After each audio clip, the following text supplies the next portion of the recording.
Jos Buttler की अगर हम बात करें तो शाहीन अफरीदी माजी में थोड़ा उनको तंग करते रहे हैं। आज के मैच में क्या एक्सपेक्टेशंस हैं? फिर इसके साथ साथ हैरी ब्रूक वो स्पिन के खिलाफ थोड़े से स्ट्रगल करते दिखाई देते हैं।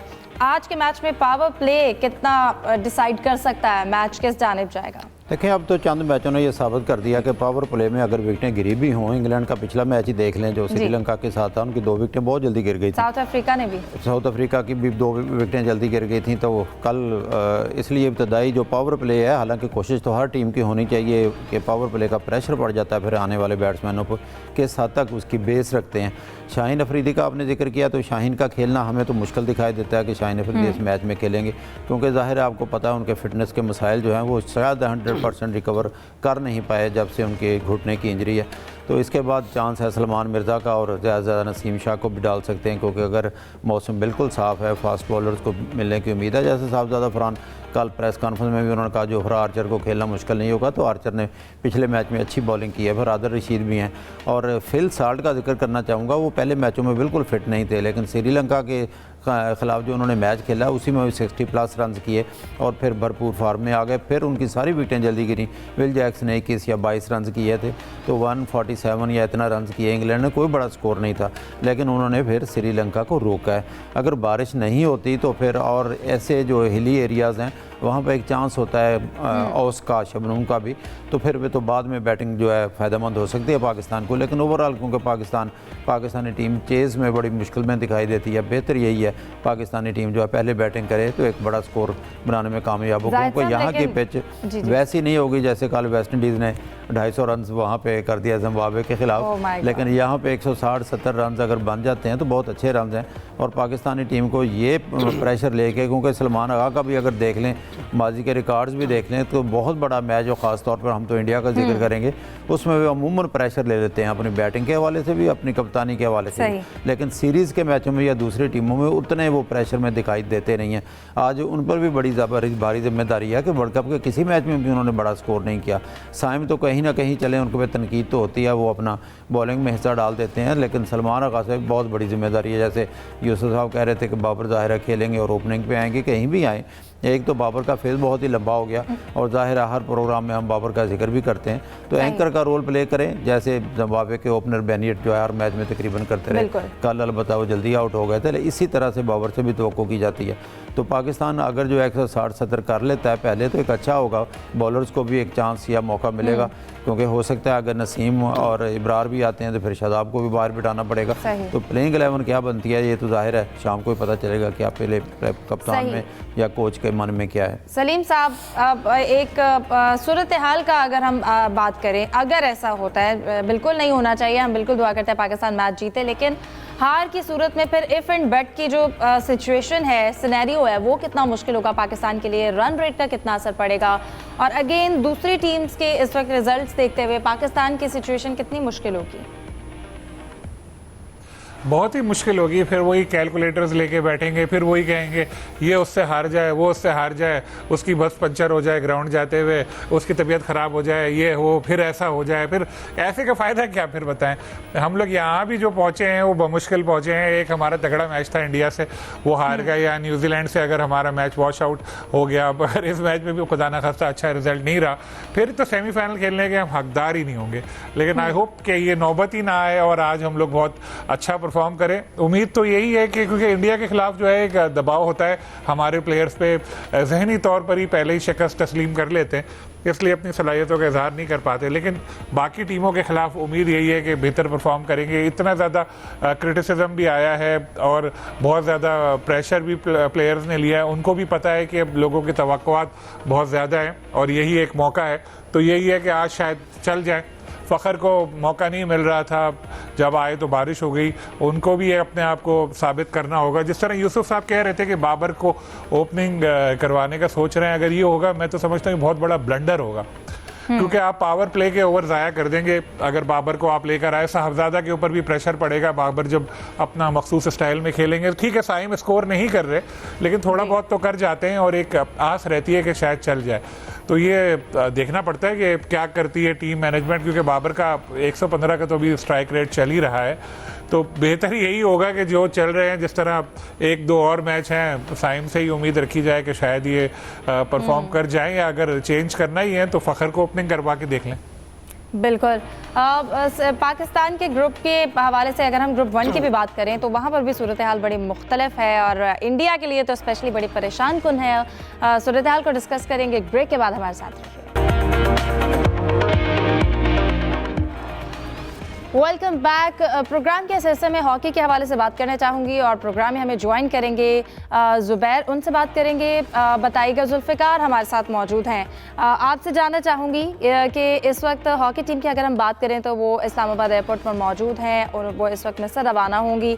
उनकी मुलाकातें भी हुई हैं यहाँ पर मोहिउद्दीन वानी से, तो क्या अहवाल रहा, टीम का इस वक्त मोराल कैसा है, मुलाकातों में क्या डिस्कशन हुई? जी बिल्कुल, पाकिस्तान आपकी टीम का मोराल काफ़ी हाई है और अल्लाह की ब्लेसिंग से इंशाल्लाह ताला पाकिस्तान वर्ल्ड कप के लिए क्वालिफाई भी कर जाएगा। कंपैरेटिवली कमज़ोर टीमें पाकिस्तान की पूल में शामिल है, ऑस्ट्रिया, चीन और मलेशिया, और पाकिस्तान की टीम का मोराल काफ़ी हाई है। और हर पाकिस्तानी की तरह मेरी भी ख्वाहिश है कि पाकिस्तान की टीम ना सिर्फ इस मेगा इवेंट के अंदर अपनी जगह बनाने में कामयाब हो, बल्कि टीम 1 यूनिट के तहत अगर खेली अपोनेंट टीमों के अगेंस्ट तो यकीनन जीत यकीनी होगी। और इस हवाले से हमारी पाकिस्तान हॉकी फेडरेशन के जो प्रेसिडेंट है मोहिउद्दीन वानी, वो काफ़ी इसमें दिलचस्पी भी ले रहे हैं और काफ़ी उन्होंने अच्छे इकदाम भी किए हैं। बड़ी स्पॉन्सर कंपनीज को भी वो लेकर आए हैं और जो मैनेजमेंट कमेटी उन्होंने तश्कील दिया उसमें आउटस्टैंडिंग परफॉर्मेंस का मुजाहरा करने वाले लोगों को शामिल किया गया है। जो हर बंदा अपनी फील्ड में माहिर है उसको शामिल किया गया है। एक अच्छा कॉम्बिनेशन बना है मैनेजमेंट के हवाले से। तो माजी में जो खदशात थे पाकिस्तानी प्लेयर्स को मैनेजमेंट के हवाले से, उसको दूर करने की काफ़ी हद तक कोशिश की है।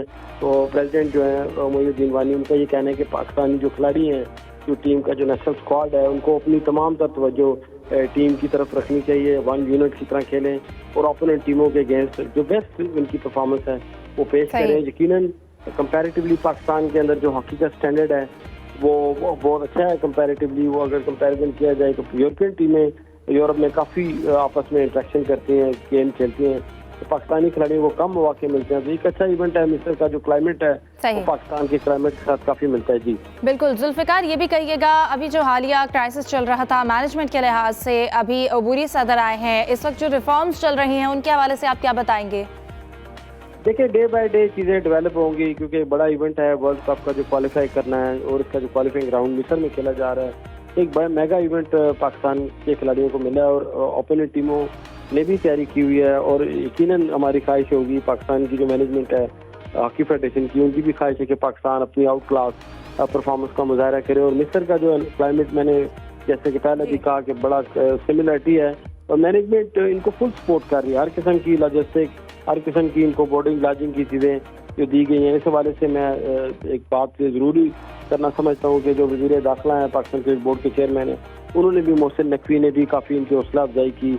10-10 लाख इनको कैश अवार्ड दिया गया। उनकी तमाम तर जो फैसिलिटीज थी वो भी उनको मुहैया करने का उन्होंने यकीन दिलाया।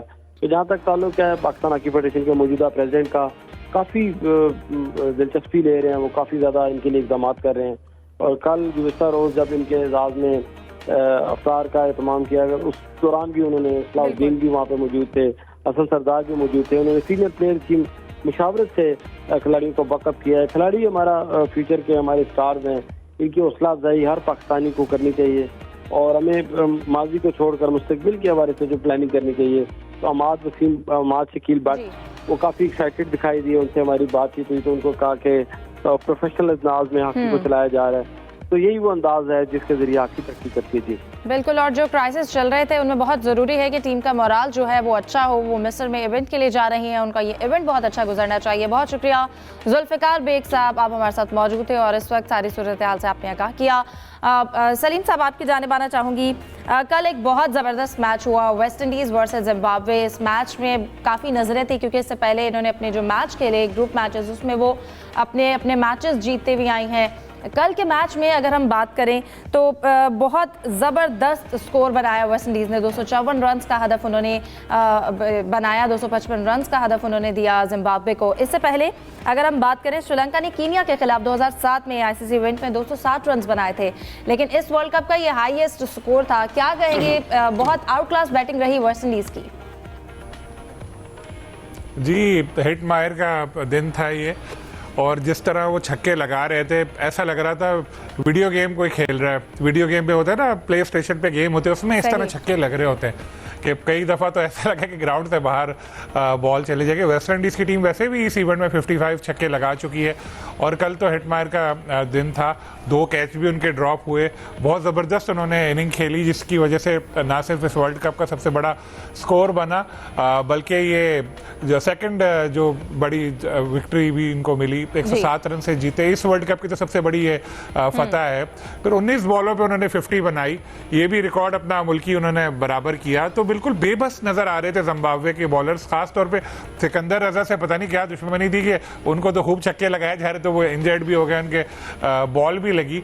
तो वेस्ट इंडीज़ ने साबित कर दिया है कि इस वर्ल्ड कप की वन ऑफ द सबसे मुश्किल, ये एक बहुत ख़तरनाक टीम है और जिस तरह से वो खेल रहे थे उनकी टीम नज़र आई है, एक जेल होके नज़र आ रही है, तो आगे जाएगी लग रहा है। और जैसे मैंने बताया आपको 55 छक्के लगा चुके हैं वो लोग अब तक, और जिस तरह ये हिटमायर हैं, साहबजादा से 1 रन कम है इनका, सिर्फ 219 रन ये भी बना चुके हैं अब तक।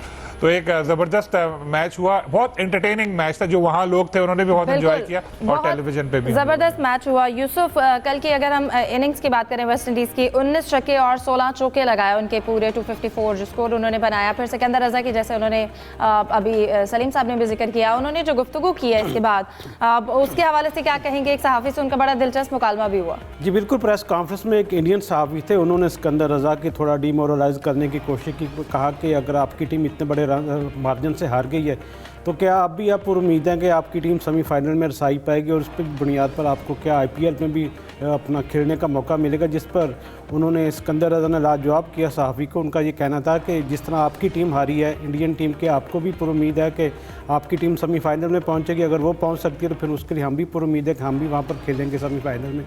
जब आईपीएल के हवाले से उन्होंने कहा कि आईपीएल में मैंने तो कभी रजिस्ट्रेशन ही नहीं करवाई, मैं तो पाकिस्तान सुपर लीग में खेलता हूँ, रजिस्ट्रेशन मैंने करवाई नहीं, फिर आईपीएल में कैसे खेलूँगा। हाँ, अलबत्ता उन्होंने कहा कि दिल्ली की टीम ने खुद मुझसे रब्ता किया था कि आईपीएल में खेलें, लेकिन मैंने इनकार कर दिया। जिस पर जो ये जवाब सुनने के बाद जो सहाफ़ी साहब थे वो बेचारे नीचे आंखें करके फिर कनी कतराने लगे। सही। जाहिद साहब, आप कुछ ऐड करना चाहेंगे?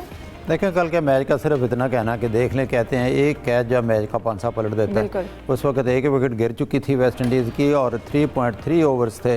चौथे ओवर में एक कैच उन्होंने ड्रॉप कर दिया। ये यकीनी तौर पर गेंद जो है आसमान से बातें करती हुई आई, लेकिन कैच कैचा था, उसको मुश्किल कैच नहीं कहा जा सकता। और उस मैच ने पूरे मैच की सूरत हाल जो है वो बिल्कुल बदल दी है। प्रोग्राम का वक्त खत्म हो जाता है, हमें दीजिए इजाज़त। अल्लाह हाफ़िज़।